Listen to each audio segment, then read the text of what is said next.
Alright, welcome back everybody. Today we're back down in the shop. I've got a set of knives from a customer that just dropped them off. And I think the camera's gonna pick that up. We've got some work to do on these. So this isn't a huge deal. This is pretty common. I see it quite a bit. Not really sure what this knife was used for. Doesn't really matter, but we'll fix it.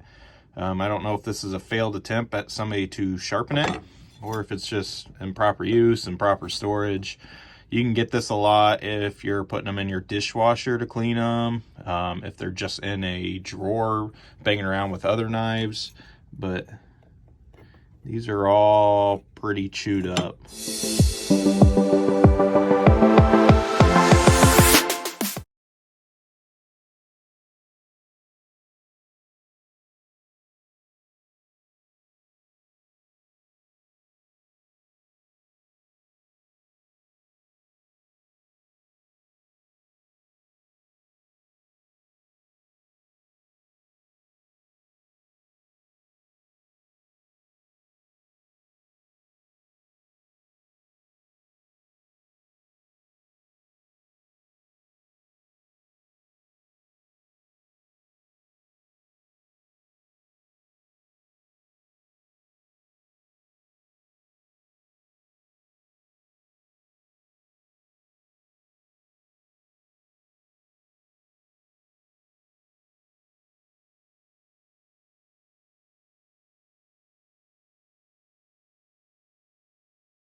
All right, so what you saw me do is I reprofiled this edge here so it's nice and flat all the way across.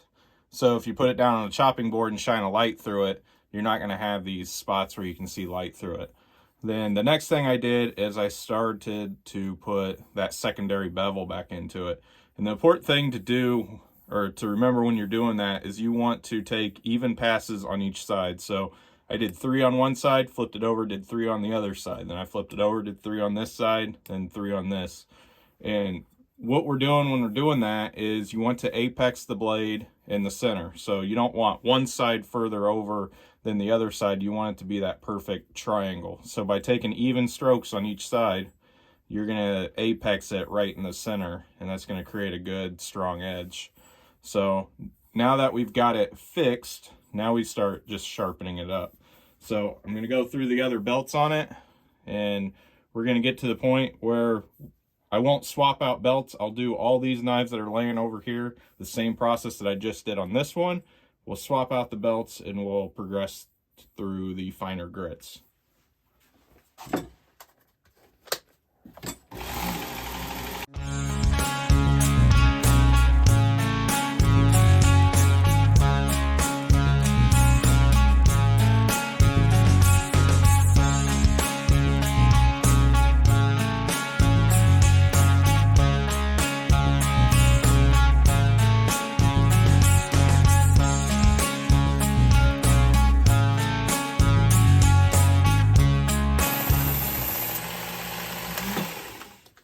So some of you may be asking why I do one side on 3 on this side. So like I ran it 3 times, then I flipped, did 3 times, and on these ones I go back and forth each side. This one is really aggressive, and we're trying to reprofile that edge. We're trying to get it back, and we're creating that burr. And it's hard to show up on the camera, but you'll be able to feel it. You'll feel that ridge, and when you run it on one side, the burr will come up, and when you flip it and run it again, that burr will come back up on this side. When we go over to the finer belts, now we're trying to sharpen it, and we want to remove that burr, and so we strop it. We use stropping motions back and forth on each side. If we just kept running it on one side, we're just making that burr bigger. Then when we flip it, we have a bigger burr that we're trying to remove, and it creates more work for you, and it'll take longer. If you do stropping motions, you're taking a little bit off at a time, and you're refining that, getting it smaller. You move to your smaller grits, and it just keeps getting smaller and smaller and smaller until either you have a micro burr or you remove that burr completely all the way. So that's why I run it one direction. Like, I'm running it 3 times. I'm getting that burr to come up. Then I'm apexing it. I'm getting it to come back equally on the other side. Then I strop it on the finer. That's why I do it that way.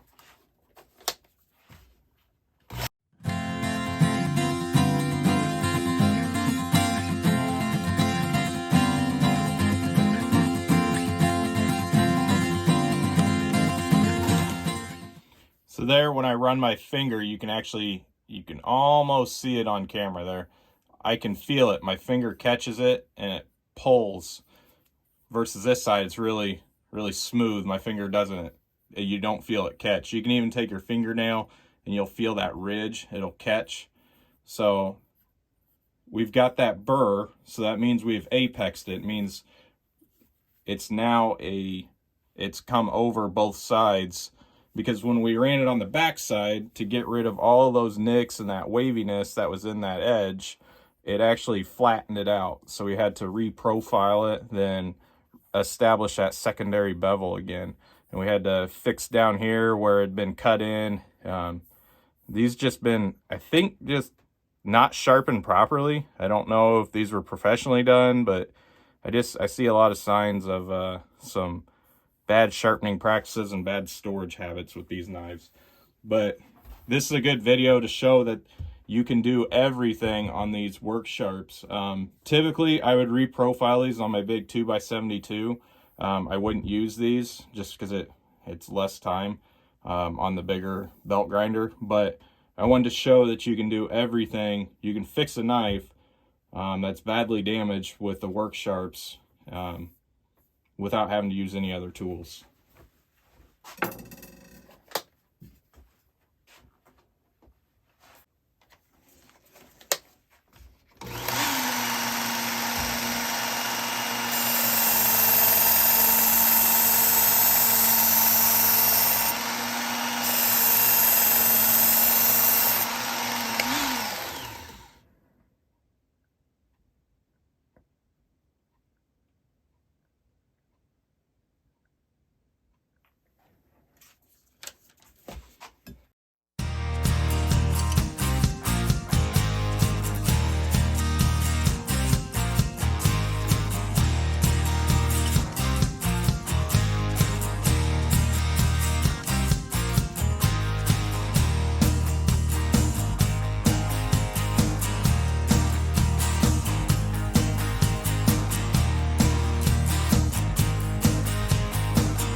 So I do wear a respirator when I'm sharpening. Main reason is stainless steel has chromium in it, and if you know anything about metals, chromium is not great to get in your lungs. Seeing that I do this as a profession, that adds up over time, and it can lead to a lot of bad things like lung cancer. So having a good respirator is really vital. Even if you're doing it at home, I highly recommend it. So we've got them all done on the belts. So now we've got our leather strap here, and we're just going to run it real lightly. This doesn't take hardly any pressure at all, just the weight of the knife. And I loaded up with some green Jeweler's Rouge. Do a couple on one side, turn it over.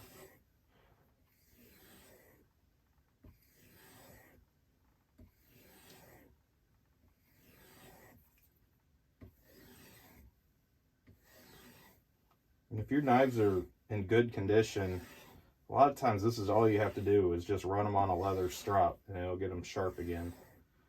As long as you don't have any damage to them. These were definitely well beyond that.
Again, just let the knife do the work for you.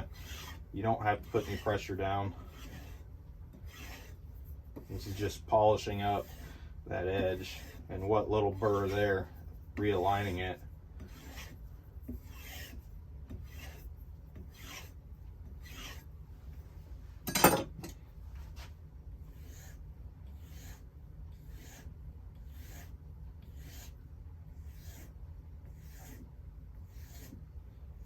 I'm just keeping my finger here to keep it down on the board and to not dig back in. It's not adding any pressure to the blade. This hand is doing all the work. This is just help guiding it. Because at this point, we do have a razor sharp knife. And I prefer not to cut myself,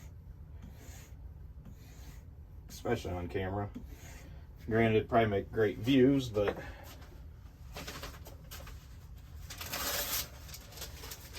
and you've seen me do this trick before. This is just really, really thin paper out of a magazine.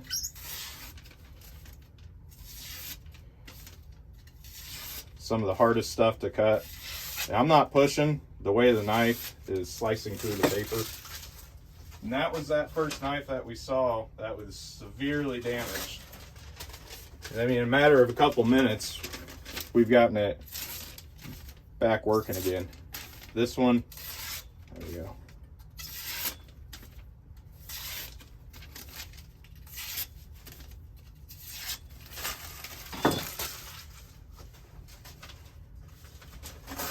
This is what I do with every knife before it leaves.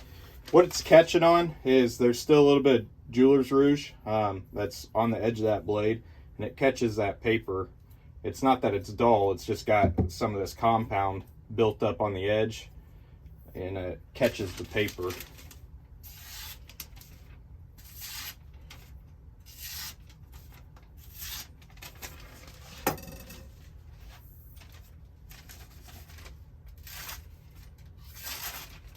So yeah, I'm just doing it again too.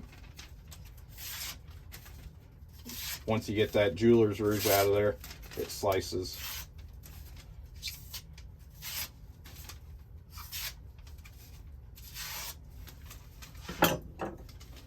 My little paring knife, let's see if I got a clean edge to cut through.